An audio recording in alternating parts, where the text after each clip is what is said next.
Okay, so it looks like on a scale of Harry Potters, we at least don't have any Voldemorts. So I feel like that has been a success for the day.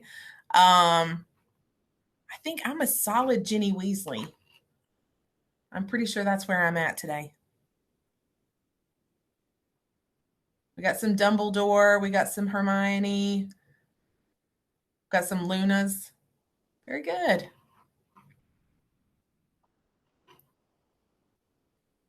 Okay, so I'm going to pop back over to the presentation and let you guys see this. So we are presenting about creative tools that you can use for digital assessment. We've got some different online tools. We have some different files and things like that that we're going to share with you that hopefully you'll be able to just walk away from this presentation and implement in your classrooms, not tomorrow, but maybe in mid-August.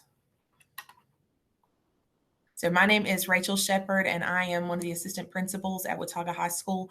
I'm a former history and English and EC teacher, and now I have been an assistant principal. This will be my 5th year here at Watauga. Hey guys, my name is Tiara Stark. I'm another one of the assistant principals here at the high school, and I'm also the Career and Technical Education Director for Watauga County Schools. I was a previous Family and Consumer Sciences teacher and then an instructional management coordinator for CTE, and now I've been doing this with Rachel for 5 years and loving every moment of it. Absolutely.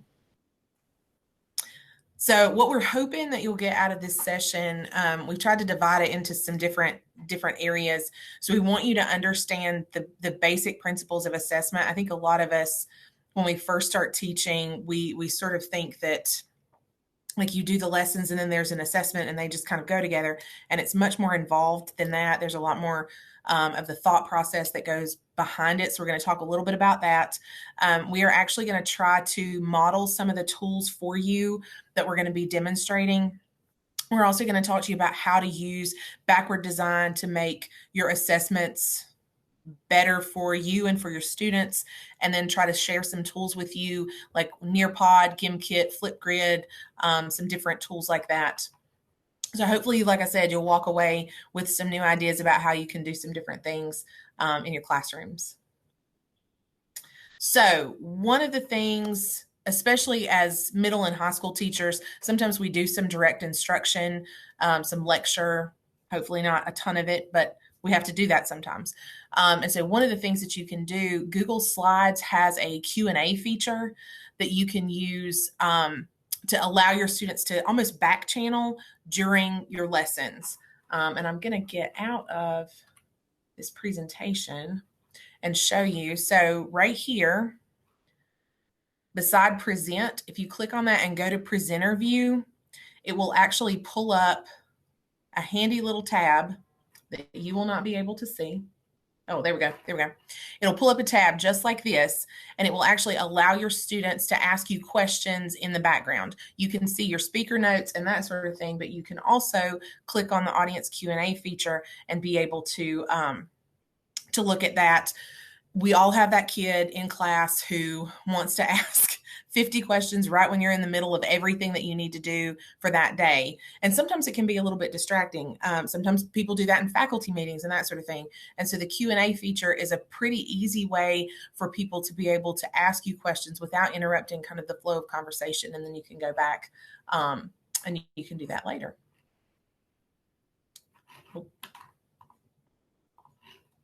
Let's see. There we go.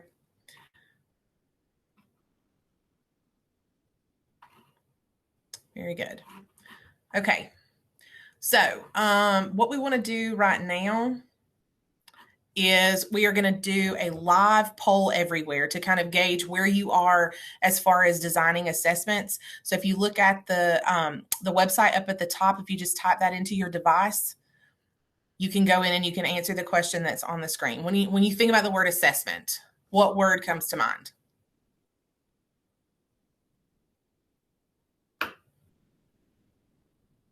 We'll give you guys just a few minutes to go ahead and get logged in.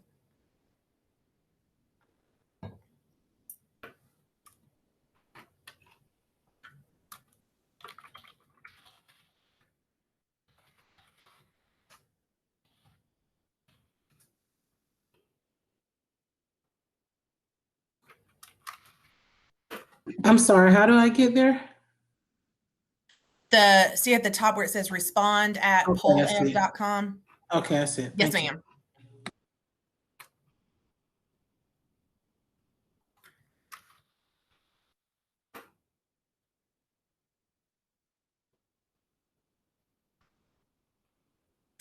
All right, we've got one response.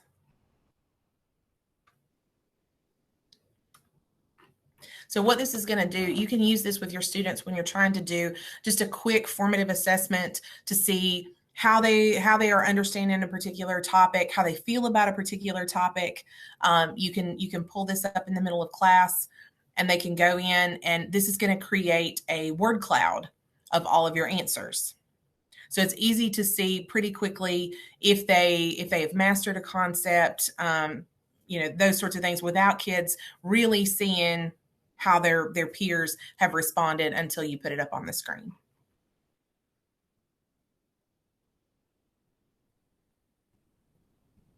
Take just another minute or two, and it's going to live feed in as you guys respond to that. Very good.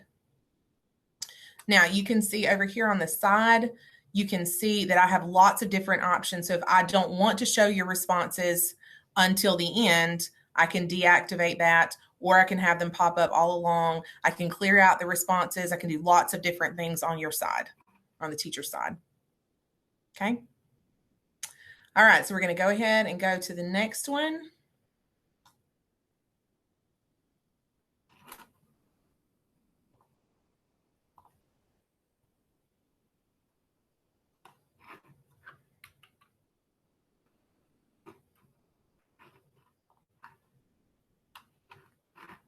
Okay.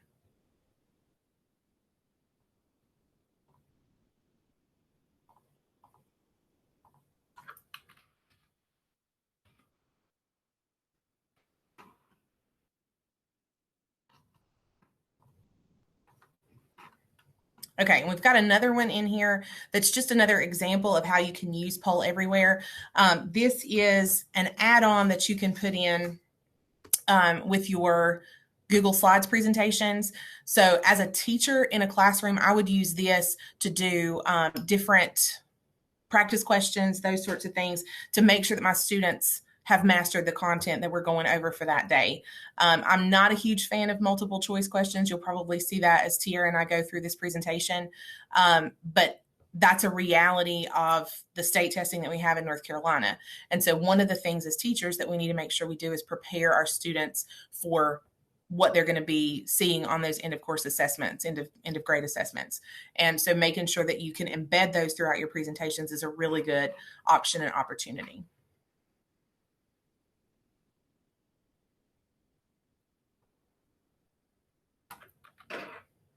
Okay. So when you embed the Poll Everywhere extension into your Google Slides, you get lots of different options, and you can see some of them here on the screen. We just sort of did a screenshot. You got to see multiple choice, and you got to see word cloud. There are some competitions.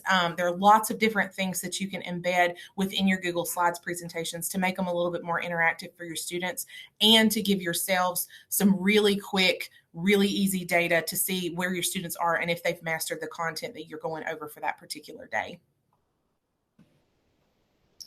Okay, so we've used a dot storm. We've used the Q&A presenter feature in Google Slides. We've used the chat feature in Google Meet. So we've met our virtual learners, we've met our in-person learners. But why do we do all this? Why does it matter that we assess our students? It's because we have to, as teachers, we have to identify what students know and then what they're able to do. Remember that the revised Bloom's taxonomy, RBT, we got to figure out all of it. Are they understanding? Are they knowing? Are they doing? Are they investigating? And that's so that we can better provide effective instruction. So we have to we have to change sort of the way we think about this in our minds. We have to shift from being a fixed mindset where we're giving them a summative assessment and they're done. That you either got it or you don't got it, and that's all they get from us. To more of a growth mindset. And how can we use consistent assessments throughout our instruction to get our minds in the understanding that it's a growing process, and that we're here to support students, meeting them where they are and getting them where we hope that they need to be. And then it's a shift from teaching to learning. It's like the saying, it's not a saying, but it's like when you think about, it's not that we're covering content. It's that we're facilitating the students' investigation and manipulation of the content and mastering the standards that we come up with. So it's not just teaching, it's learning for the students. So with assessments, if you use them throughout your instruction, that alerts you what you need to reteach. It alerts you if there are minor adjustments I need to make throughout instruction. It can even help support you just from block to block. Maybe you're a teacher who teaches the same class all day long, 3 world history classes, that's all you teach. And the first one, man, they just didn't get it. But you don't know that unless you give them a small assessment to figure that out. You give them that assessment and you realize, oh man, they missed this whole chunk. Something happened here. And then your second block, you can remedy that, because if you're keeping your instruction the same. So it's about helping you grow through your instruction so that the students learn, and it's a process. So when we think about that, we have to figure out where we're coming from. So it's not, we'll go on to the next slide. We're designing our assessments actually before we create a lesson, because the lesson should be helping students master a specific standard, objective, element, whatever you're calling it. You may be working off of a really small piece of the puzzle, an element, or you may be doing a whole objective, or you may be doing a whole standard that day, or what have you. And so if you go ahead and you design your assessments before you start the lesson, you're going to see this whole switch in how you run your classroom, because you're going to see the pieces that were necessary to get there. So this is called backwards design. And so what we're going to do is we're going to ask ourselves a few questions regarding the standards. What standards should students have mastered at the end of the lesson? If you're talking about whole semester, you can talk about more power standards. But for this, we're going to talk about one lesson. For assessments, how will you determine if students actually mastered that content? Not if they can comply with standard, not that they can comply with what you're asking them to do, not that they can just follow directions, not that they can just Google it, but how do you determine if they've mastered the content? If from their own brain, they can sit there and answer you or discuss with you or produce something for you that shows that they've mastered the content. And then for your lesson design, how are you going to teach those concepts? How are you going to facilitate understanding of those standards? I always try to think about this as almost like a roadmap. Your assessment is the place where you're trying to get to go. So you want to know where you're going before you set off. Otherwise, you may wind up in Timbuktu. And it's the same sort of thing when you're planning a lesson and planning assessments. You want to know where you're going, and then you determine how you get there. So for this, like we said, we're going to begin with the end in mind, and my brain is math based. And so this one makes a whole lot of sense to me. And so we're beginning with the end in mind. So we know the assessment. We already know what we want them to master. We've come up with the assessment. So our goals, we're going to establish learning goals first. And then we're going to figure out what are the knowledge and skills that students should leave that course with. What do they have to be able to know and do? And then our emphasis is always on student learning and student understanding. And we're going to do that through assessments and instruction-based with specific learning goals. And then purpose. We establish a purpose before incorporating any activities into the curriculum. And that's so it's not that you do this activity to cover content. It's that you're doing this activity because this allows me to introduce the content, or I'm doing this activity because it allows me to test with the students and see what they already know. Because if they've already mastered some of the content, you don't need to waste 15, 20, 30 minutes of your time going over something they've already mastered. So sometimes it's pre-assessments. We're just trying to figure out what they know and don't know. So every task has to have a purpose to meet those identified learning goals. So the steps of backward design, we've put them into 3 stages. So first, we're going to establish the curricular priorities. What are the absolute non-negotiable, need to know, need to be able to do's for this lesson or this class? And then what knowledge should students just be familiar with? What do they just need to have a general understanding of? And then what should they know and be able to do? And then more importantly, what should they be able to retain? Are they using something just for this class? Or is this going to be a skill or a piece of knowledge that's going to carry through 4 more classes? And so if that's going to happen, that's where we do vertical alignment. You've got to really support your students now so that they can continue to learn as they go through your courses or your grade levels. Retention is key, of course, to setting learning goals. You want them to, we don't use the term mastery just because we want to use it because it sounds cool. We use it because we want them to be able to retain. We want them to know and be able to do it. So for stage 2, we're going to match the assessment to the performance tasks and the learning assessment or performance tasks to the learning goals. And then how are you going to determine what proficiency is? How are you going to determine that they are either proficient or have mastered the content? And then how will they do that? So what does proficiency mean for that lesson, for that class? And how will students demonstrate it? Is it a portfolio, a presentation? Is it some sort of assessment? Is it that they have a discussion with other students and you listen to the discussion? There are lots of options for assessment. It does not have to be multiple choice. There is a time and place for multiple choice, absolutely.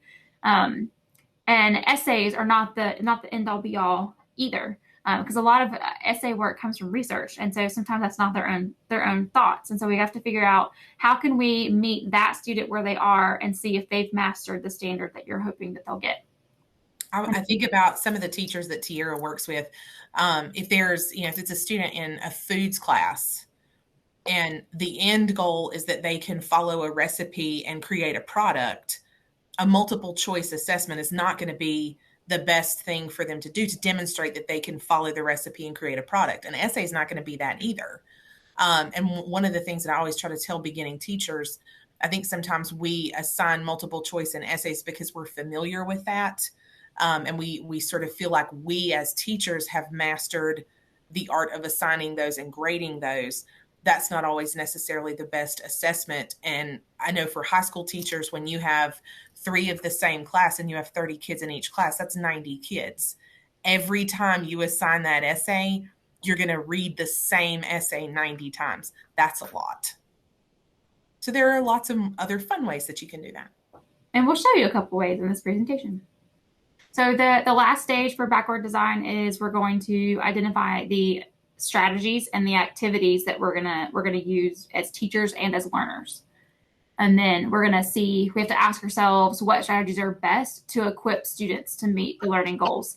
It's not all on the teacher's shoulders. The students are learners in and of themselves, and they're also teachers, which we'll go over here in a little bit as well. But they can take some ownership of their own education. We need to facilitate that for them, and we need to show them some processes and give them a path to go along.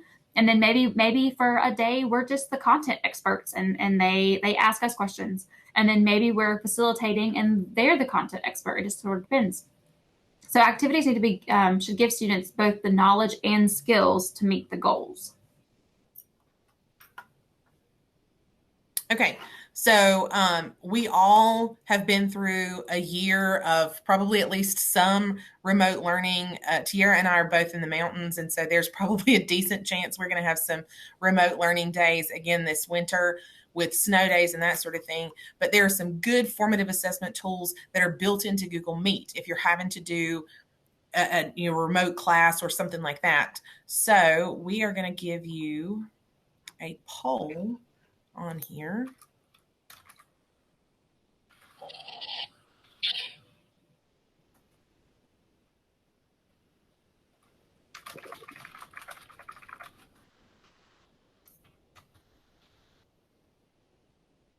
Super easy, super quick.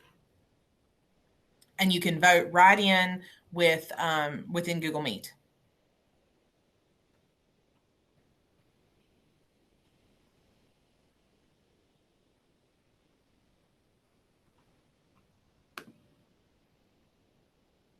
Can everybody see that? If it's not popping up automatically on yours, at the bottom right-hand corner, there's the little shapes, a triangle, a square, and a circle. If you click that and then click on polls, sometimes Google Meet doesn't pop it open automatically for you. Sometimes you have, it's kind of like they hide all the chat boxes and all that stuff to clear up your screen. So if you'll click there, you'll find the poll.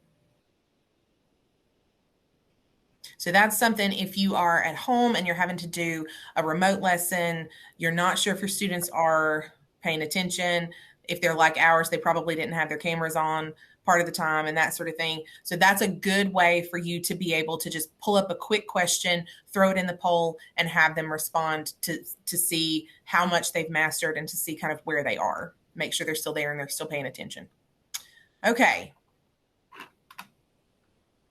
So formal and informal assessment. This is something that a lot of our teachers have had some questions about. We've actually done a lot of work at our school around differentiation and different types of assessments and those sorts of things in the last couple of years.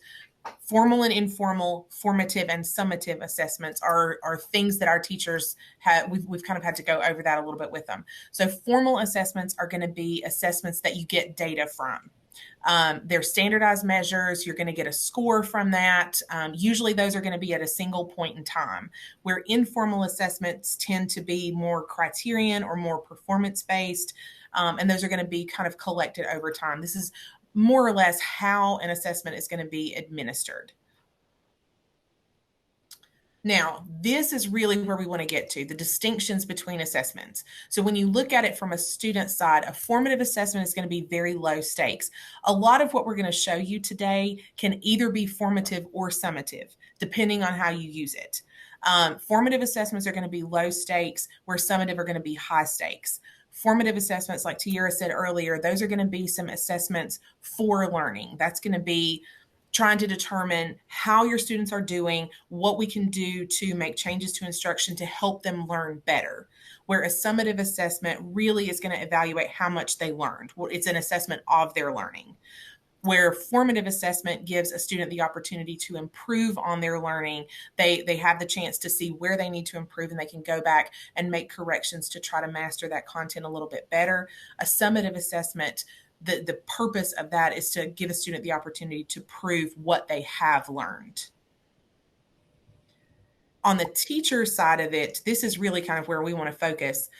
Formative assessments are going to be conducted throughout the instruction, and it's really an embedded piece of the instructional process.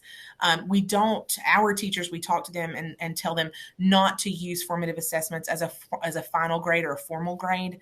The results from a formative assessment should really help the teacher to be able to figure out what their next steps should be. If students have mastered the content based on a formative assessment, then you can move on. If they haven't, then you need to stop, pause, and reteach anything that's going to be an essential piece of content.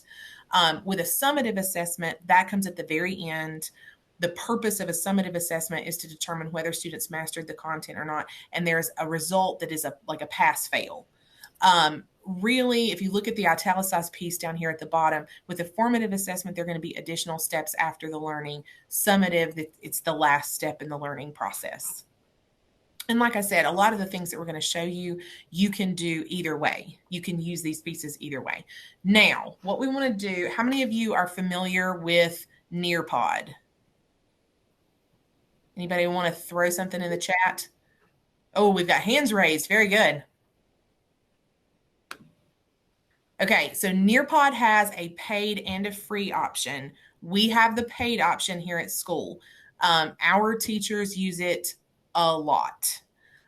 So that's something that we have really, really done a lot with them. And we are going to let you guys use Nearpod too. This is something that we always try as administrators. If we're going to ask our teachers to use a tool, we try to mirror that as well. And so, oops, I gave you guys the wrong link. Okay, so what you're going to do when you get to the Nearpod, you're going to just, let's see if I can give it to you over here. That link right there. See if everybody can get in.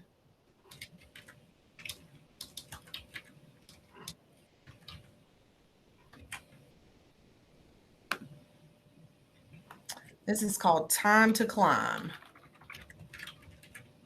Nearpod allows you to, you can import different presentations. You can use Google Slides. You can use PowerPoint, any of those things. You can import those into Nearpod and use it as an active lesson.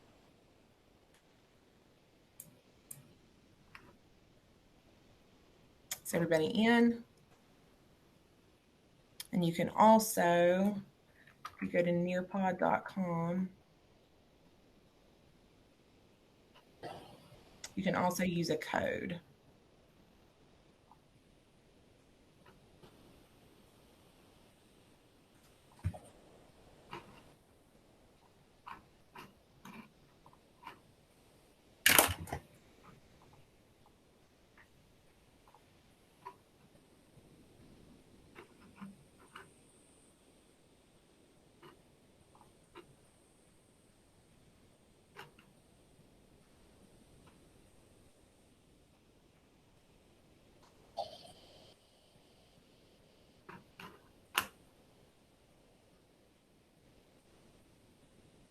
Okay, it looks like Nearpod does not want to work today. So Nearpod allows you to go in, you can embed presentations. Time to Climb is actually an interactive game that you can put questions in and students can compete in the middle of the presentation. Sorry about that, y'all. Okay, so these are some other tools that we've got. All of these, you have access to the presentation, and all these are live links for you to be able to actually go in and click on these and explore them. Anything that we show you, if it's not a free version, we'll go ahead and tell you guys that. Like I said, Nearpod has a free and a paid app. One of the tools that's really, really easy for teachers, especially if you're in a school where you don't have a lot of technology, Plickers is a free tool you can print out. I would recommend that you print them out on cardstock. It looks almost like a QR code. Print them out on a sheet of paper, and your students can hold it up. The only person in the room who has to have any kind of technology is the teacher. You can use your phone, you can use your computer. Students, when you ask them a question, whatever it is about the content that you're doing that day, they just turn the card based on whatever their answer is, and then you can scan the students and see who got the right answer, whether you need to go back and reteach or anything like that. I would tell you, yes, I would put them on cardstock, but don't laminate them, because the lamination, it'll mess it up and you won't be able to scan through them. What's so cool about Plickers is that no one else, you can't tell what the person next to you is choosing as their answer, because the QR code, the way that each kid's person is, it's so minuscule on the side that only the kid knows. So you don't have like the whole cheating and, well, I'm going to answer it that way because they answered it that way.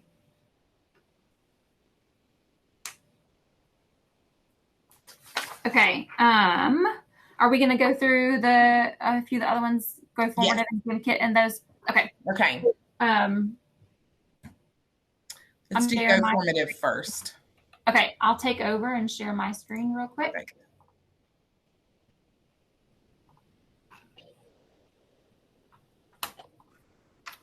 All right. Do I have any Great British Baking Show fans out there? Anybody? Come on.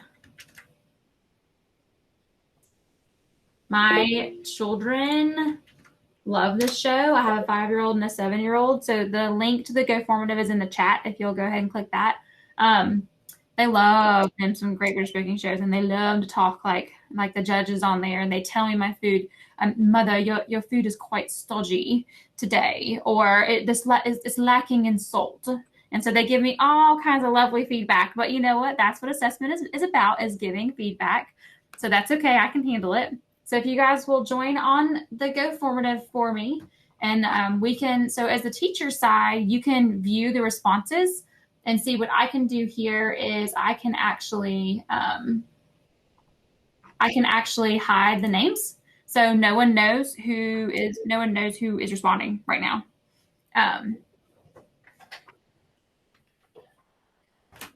So this is a cool thing that you can do in your classroom. Go Formative has several options for questions, and we're going to go through. I'm giving you 4 examples today, and so this one is just a short answer, and so the students can respond that way. And for this one, I put in a correct answer just because I wanted to, but you don't have to put in the correct answer. Students can just do a short answer, and then you can discuss it as a class. Like I said, the hide the name feature is good so that students don't feel like they're being called out for being wrong on something. So we'll move on to the second question. Oh, someone uploaded a picture of chocolate. I get you. I love chocolate. So I've got a few more people who are hoping to respond. So what's great about this one is you can actually draw on your thing. So if you have students who are more visual based, art based, they would prefer to draw their answer or just respond to you with uploading a picture. This is a great way for them to respond to you in an assessment format. Again, just formative assessment, just getting a glimpse of what's going on, and then it gives multiple modes of information. So we've got chocolate. I'm not sure what this big dot is. This like a Hershey Kiss?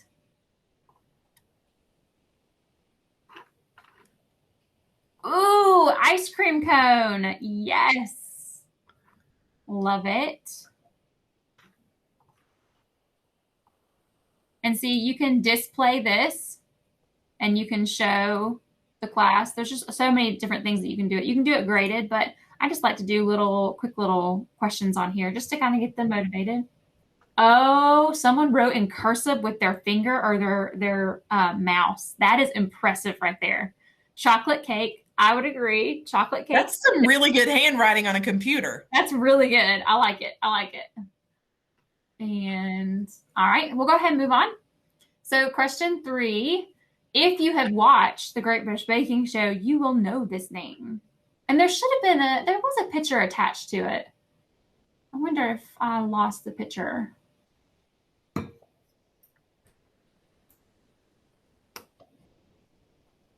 And so you can change how you view the picture, how you view the answer. So I can view it question or response by response, or I can make it look like more of a poll so we can get a better understanding of the whole class. So we've got Washington and Britain. Okay, I do not have Great British Baking Show fans on this presentation, Miss Sheppard. This is breaking my heart.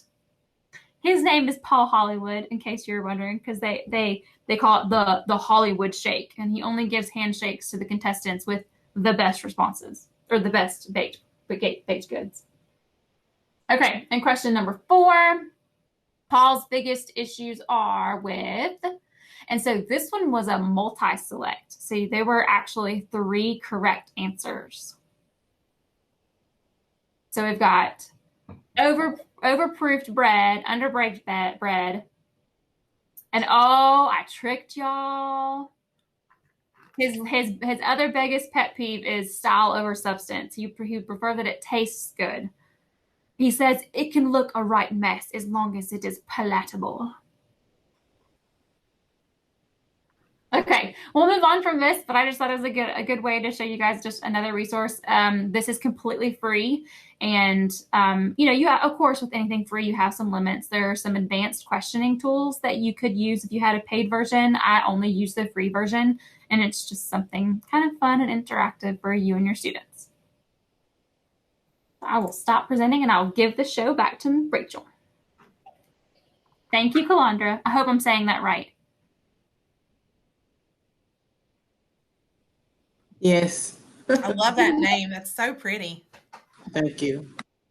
Okay, so most people, I think, are pretty familiar with Kahoot. Kahoot is one that I used a lot as a classroom teacher, but it always, for whatever reason, it felt like my kids thought that the closer they got to the board, it's got all this intense music and everybody's competing and stuff like that. And it was like they felt like the closer they got to the board, the better their answers would be. And so by the end of it, they would start kind of at the back of the room. And by the end of it, they're all, the noses smushed up against my smart board. So I started using Quizzes a little bit, and Kahoot has some new features that they've added recently too.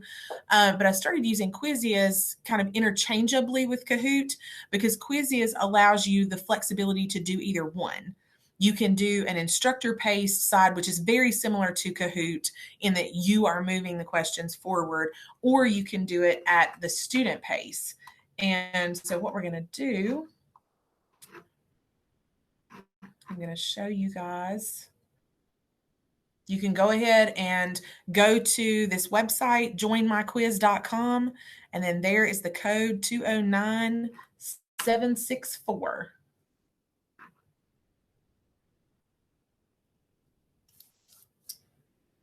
It's 4 super quick and easy questions.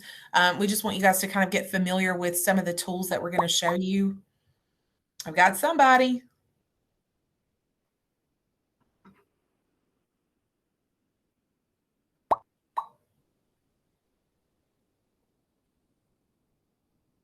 And you can, once you know kind of, okay, there we go. We're good.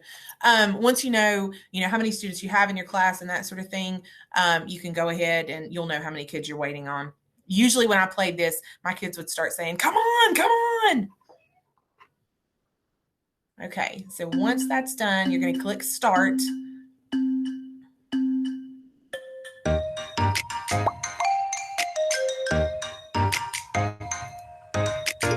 And you guys are just working on your own. I can see, I get all the jazzy music, which I can turn off. You can change the theme and all that, but it gives you a ranking, and the kids will compete against each other and just go crazy over this stuff. I like at the top where it gives you kind of a balance. How are your kids doing?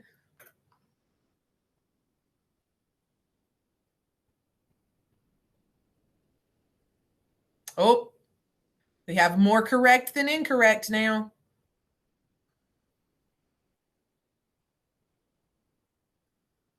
T and Michelle are neck and neck for points.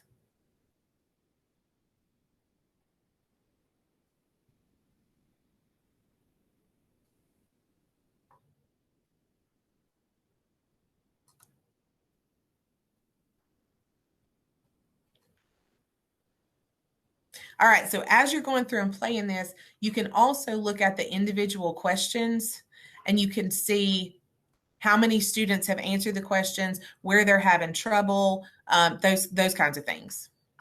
It gives you really good data, pretty immediate feedback on how your students are doing with the content that you're looking at right then. 91% accuracy, that's fantastic.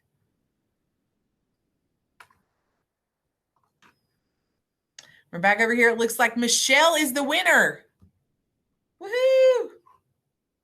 I wish I could give you a prize. If we were in person, I'd give, oh, wait a minute. T took over. If we were in person, I would definitely give you an actual prize, but T is the winner. Awesome, awesome. Yes, I love that about it. You can go back if you get it incorrect. That's what we want them to do in a formative assessment. If they get it wrong, we want them to be able to go back and fix it and figure out what they did wrong. Okay, now we're going to go back over here. And the other one that we're going to show you right now is called Gimkit. Can y'all give me a hands up if you have looked at Gimkit, if you've seen it, if you've used it? Are you familiar with Gimkit? Gimkit is a game changer for teachers. I was doing an observation in one of our world language classes. They were playing Gimkit live when I went in, and I'll be honest, like I almost forgot that I was even there to do an observation because it was in a French class, and y'all, it's been a hot minute since I have done any kind of French. It was when I was in high school. And the teacher, the kids were all over the place. They were so engaged. They were participating, and they were actually doing the drawing version of Gimkit. So she gave them, it's almost like Pictionary. One person gets the word that they need to draw, and then the other kids have to guess what it is. It's absolutely fantastic. Gimkit is so much fun. So you design the kit or design the Gimkit exactly the way that you would anything else, and then you get to pick a game mode. So when it gets to this point, most of the teachers that we have who use it they'll put it up on the board and they'll say, okay, like which one do you want to play? Draw That is the one that the French teacher was using here at school. You can play Humans versus Zombies, Infinity Mode, the Super Rich Mode. There are all kinds of like power-ups and stuff like that that you can use.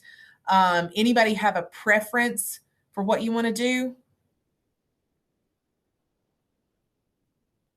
I don't know if we can do Draw That because I don't know if my questions will work on that one. We'll do Super Rich Mode.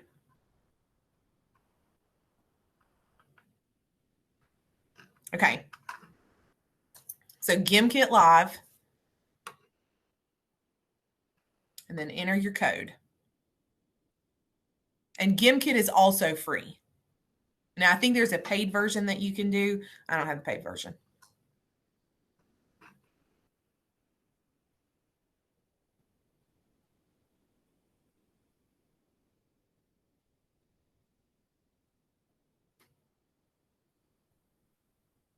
This one, it's limited to 10 minutes, and it'll do the same questions over and over and over again. So if you really want them to, to play for a long time, you need to put quite a few questions in, but it'll do the same questions over and over again, which does give them an opportunity to make sure that they have mastered the content.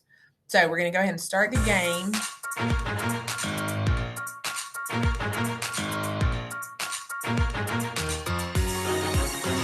This one also has music that you can turn off and on. And I'm telling y'all, I was in this class and I was playing this with them, and I almost forgot that I was even there for an observation.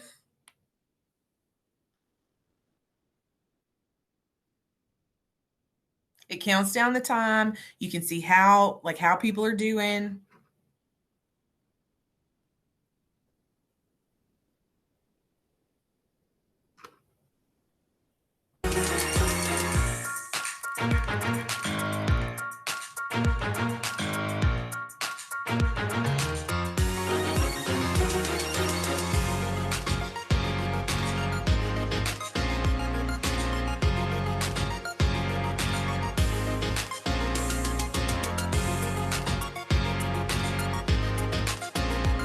Okay, so we're definitely not going to play for 10 minutes in here, but you kind of get the gist of how you play it. Go ahead and end the game. T was in third place. Michelle was in second place. Alondra, you are killing it. Way to go. Now, once you've done that, you get some really good data on how your kids did.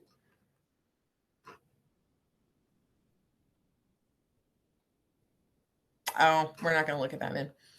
Okay, so you get some really, really good data on how your kids did, and you can go through and look at that and see where you need to go back and reteach, where do you need to offer them some additional support, and those sorts of things. Any questions about this? It's like I'm telling y'all, it is so much fun, and there's so many different things that you can do, so many different ways to play. The other ones that we've got on here are Flipgrid. We're going to talk a little bit more about Flipgrid in just a minute. Quizalize and Mentimeter. Those are two other resources, and all of these, y'all have access to the presentation. All of those are hyperlinked to the website where you would go to create an account.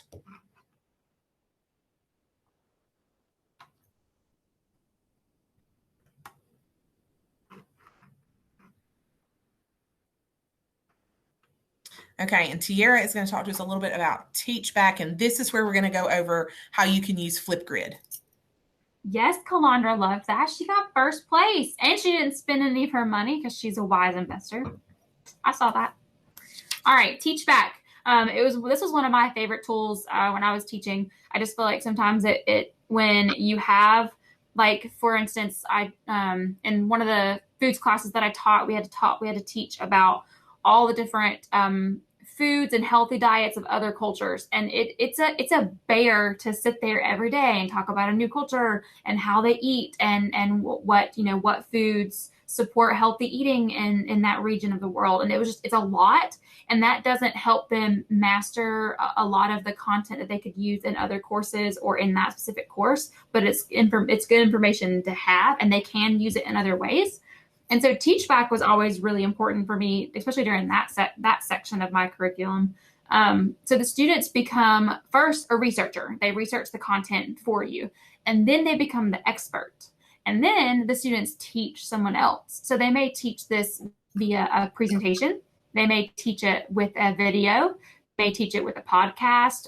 They can do the Flipgrid with it. As you can see with Flipgrid, you could have a classroom within Flipgrid, and you'll record a little message.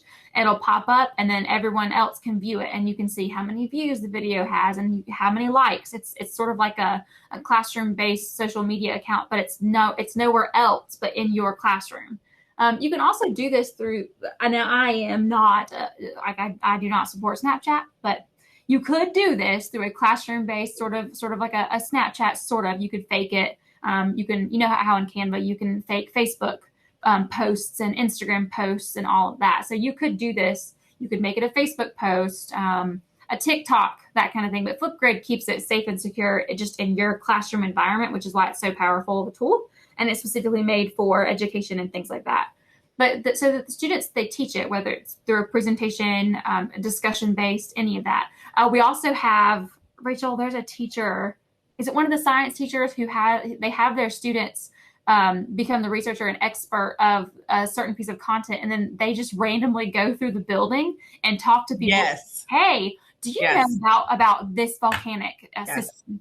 And then they just start teaching someone, and then they have to ask them a question. And if the person gets it right, then they get a check because they did a good job teaching that little portion of the content.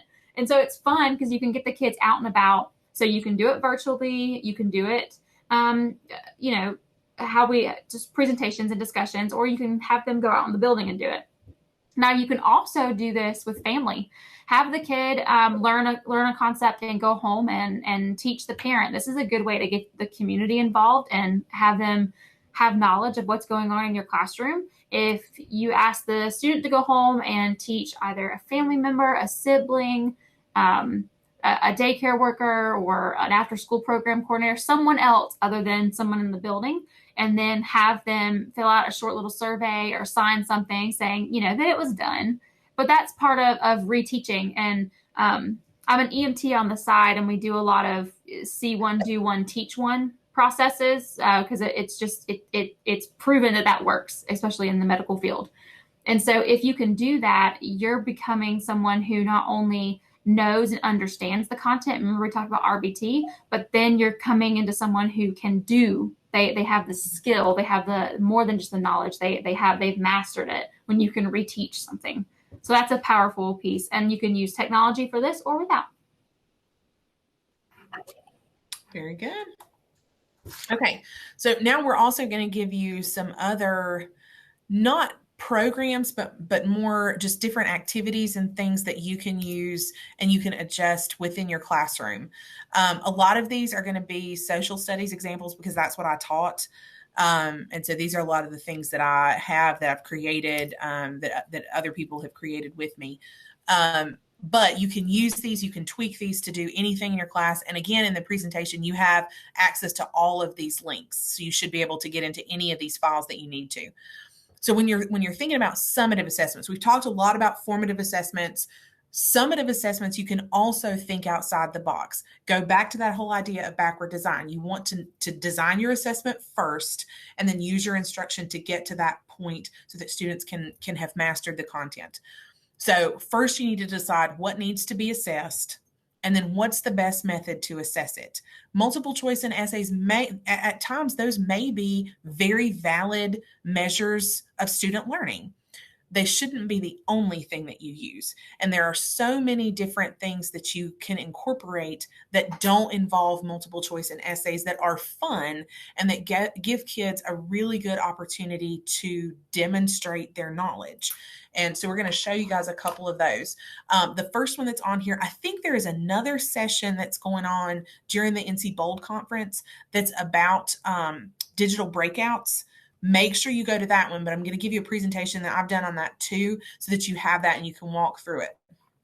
It's a presentation that we actually did for one of the NCDTL conferences a couple years ago. And it goes through step by step what you need to do to create a digital breakout room. A lot of people have heard of the breakout boxes and that sort of thing. They can get pricey. I think the cheapest boxes that I've seen put together are about $50 per box. You can get up to $100 per box, and then you still either have to buy the activity to do with the breakout box, or you have to create one. So, I mean, it's a little bit time consuming. It can be a little bit pricey. If you create it digitally, you use Google Sites and Google Forms, and everything is completely free. It's all housed within your Google Suite. So this presentation goes through step by step exactly what you need to do to create a digital breakout. Okay. And I'm going to show you an example of one that we created for the American Revolution. So the teacher that I worked with on this one, she's also a social studies teacher. I was an instructional technology facilitator before I became an administrator. And so she and I collaborated on creating this one. You create a Google site. And they're much more user-friendly now than they used to be. You create a Google site, you use hyperlinks and embedded Google Forms. So for these, I like on a digital breakout, I like to give them very specific instructions. Some of the digital breakouts, if you go online and look at them, and there's some links in this presentation to some that are pre-made. Some of those, they don't give them like the number of letters or anything like that. And so what you end up doing is kids end up just searching and searching and searching, and they don't always pay attention to what they need to be finding. So for this one, it's long-term causes of the American Revolution. And at the bottom of some of the forms in the program, in this particular one, we gave them some resources that they actually needed to use. The good thing about the digital breakouts is that they can't move on unless they get all of the right answers. All of the questions are formatted so that they have to be put in a certain way, spelled a certain way, and everything, or the students can't move on. So you know that they have found the content and that they understand it before they ever finish it up, which I really like. Another one that I'm going to show you guys is speed dating. And this is one, I did this one with historical figures. We have a teacher in our building. She's an English teacher. She has her students speed date books. So they go around and they read just a little bit of the book and decide if that's really, what they want to read, if they want to put that much time into it. And sometimes they'll do like a review of the book. With my speed dating, I gave them a list of possible reformers. They had to choose the reformer. They had to come in dressed as that person. You sit the students, so there are two circles. The inner circle stays stationary, and the students in the outer circle move from one person to another. And they have information that they need. Here's their homework. So after they date the other reformers, then they fill out this information about them so that you know that they got that information and they know who those people are. Questions about those two?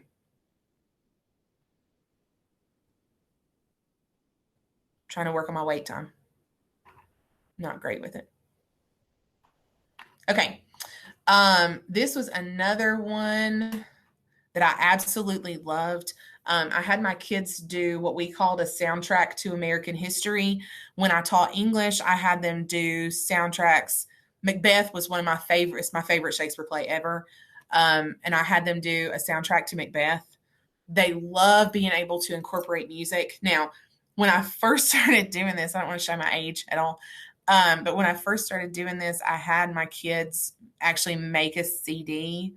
And then a few years ago, I assigned it, and one of the kids was like, "Miss Sheppard, nobody even owns CDs anymore." And I was like, "Okay, fine." So I started having them do like a YouTube playlist. They loved doing this. This was always my summative assessment for them at the end of each semester. So this was for an AP US history class. And so I did, first semester was through the Civil War, second semester was Civil War and beyond. And I had them go through. So for each unit within that semester, they had to do a certain number of songs. They had to have 4 songs per unit. They had to tell me how the song fit in with the unit. And I gave them an example. They could have used another one, Bites the Dust, for the American Revolution if they wanted to. They had to have a copy of the lyrics. It always had to be the clean lyrics. No trash. I did give them, we're going to talk about this in a minute when we look at rubrics. I did give them points for creativity on this.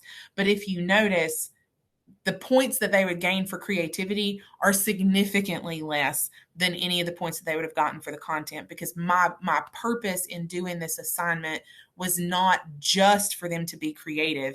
It was for them to understand, to demonstrate to me that they understood the content in a creative way. So I made sure that that was worth significantly less than any of the other areas. I also wanted to always be careful.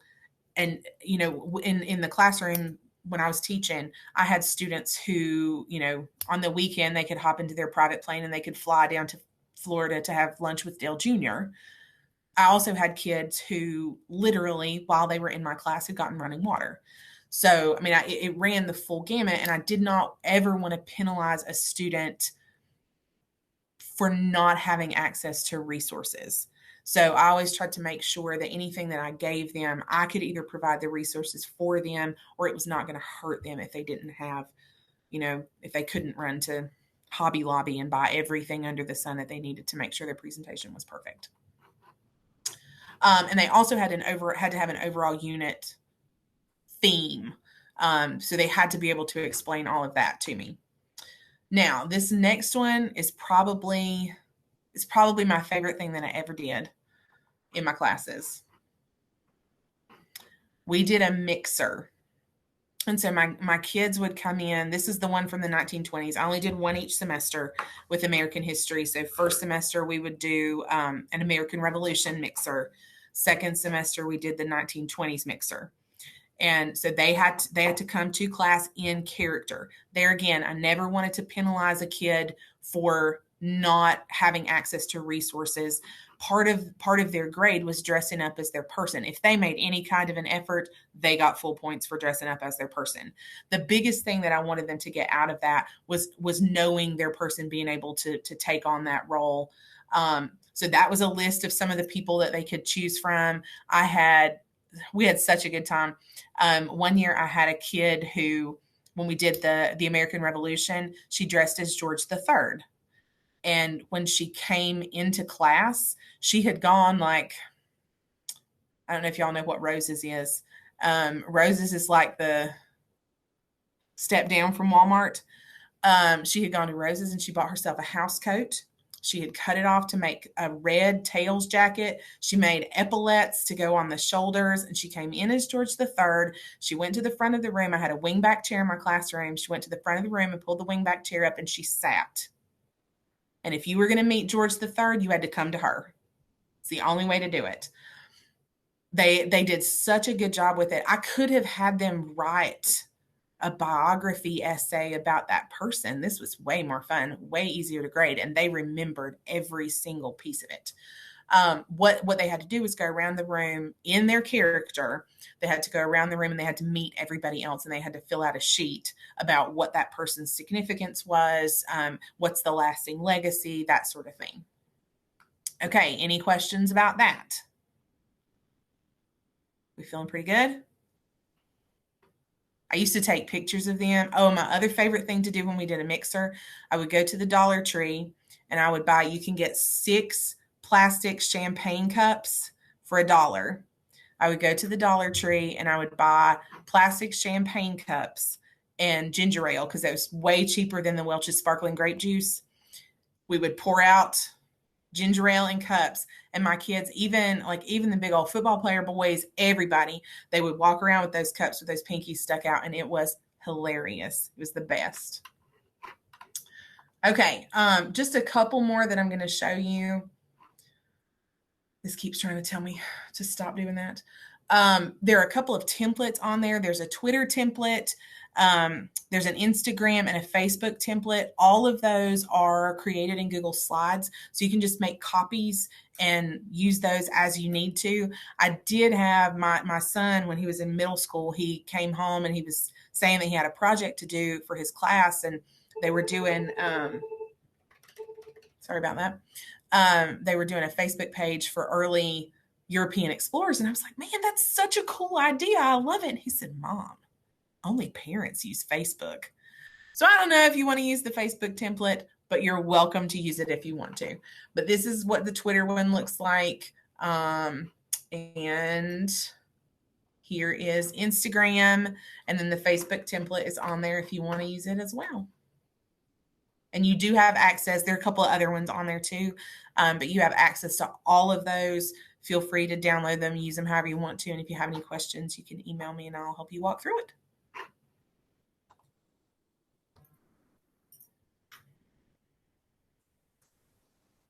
Okay, I'm on the rubrics. So it's important that students know that if you're doing something other than a simple speed graded assignment, multiple choice, that kind of thing, that they know what you're looking for. There's a wide variety of ways that they can submit work back to you, and we just want to make sure that the students are aware. And we also want to make sure that if you're creating a rubric, or that if you're giving an assessment and it's not one of the speed graded ones, that you also know what you're looking for. And so it's always important to create your rubric before you give the assignment and share it with your students, because you may find that what you're really looking for may not perfectly match with what's going on. So you got to figure that out. And also, if you realize that your instruction got cut short, you may have to modify your rubric. And so you want to always give that out to your students. It can determine what areas are most important for assessment. And remember to think about content versus creativity. We do want to give points for creativity because that's important if they've gone above and beyond. But we also want to make sure that what we're really giving the kids feedback for is for their content knowledge. And then it can be really, really simple. It can be just simple points, and maybe it's more of a checklist. It's still a rubric, but it's a checklist. A rubric could also be, you could also have descriptors for, if you're developing on this standard or this part of the project, then you may describe what that looks like. And it could be sort of similar to the teacher evaluation system. And so you go through and this matches this description. And then we've got links to some sample rubrics there. And the next type of rubric that we're going to talk about is single point rubrics. And I actually think that these are really interesting because it spins the whole idea of what the rubric does. So the rubric, honestly, and I think having a rubric is more important to have one than not to have one at all. But a standard rubric is really kind of checking for compliance, and it's checking for sometimes it gives props to what looks the best. And like Rachel was saying, there is some equitable issues or equity issues when resources are not there. So with a single point rubric, this is all about the student. It's not about meeting compliance at all. It's just about what the student did. So if these are the standards that need to be met, if these are in the example that you see on here, it uses the term criteria. If this is the criteria that needs to be met, then you discuss for that single student, where did they, and you can use different words. You can use where do they glow? So what do they do well? And where do they need to grow? What do they need to strengthen? You can also use the term areas for improvement or evidence of excellence. And so it's all about the student, and the student gets this feedback and they can go, oh, okay, I understand that. I didn't quite describe that well enough. I could do more there. And then that gives them some empowerment of maybe coming back to you and asking, can I resubmit? Because I really do know what this means. I understand this. I didn't deliver it to you the way I wanted to. Do you mind if I redo that? And then let them do that, because that's what this is all about, is to see where their learning can grow. And if they can show you their mastery, let's let them do it. But it's a great tool for self and peer assessment. So students can use this for doing an assessment on somebody else's. So when I taught foods, each group went and did a rubric on another lab's food. So they had, self and peer assessments going on. It's a great way to reflect. And a single point rubric really, really helps with the coaching process, when you can sit down with that student and show them specifically where you feel like they did really, really well and what areas that you'd like for them to improve on. And it's a little more simple for a student to look at one specific column of the what their needs were supposed to be, or what they were the standards they were supposed to meet, and where they fell on both of those. I'm a huge fan of single point rubrics. I love them. Okay, so we have given y'all lots of different tools, lots of different ideas. Hopefully there's something that you'll be able to take and implement in your classroom right away. We've got some references on there if you guys want to go through and look at any of the other resources. We've got a few other sessions. We've got one more today, and then we are repeating them tomorrow. So if you want to come back and learn anything else with us, we'd love to have you. Here again is all of our contact information. If you have any questions, please feel free to email us. You can send us messages via Twitter, anything like that. We'd love to hear from you. And then make sure that you are signed into that Performance Matters mobile app.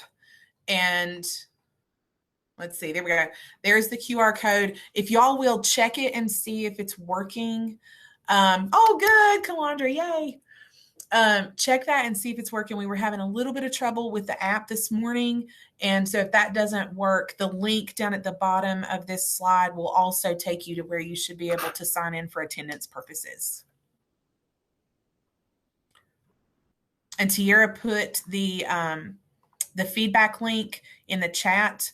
And if you guys will, please just go in and give us some feedback and let us know what we can do, what you liked, and what we can do better next time. Glows and grows.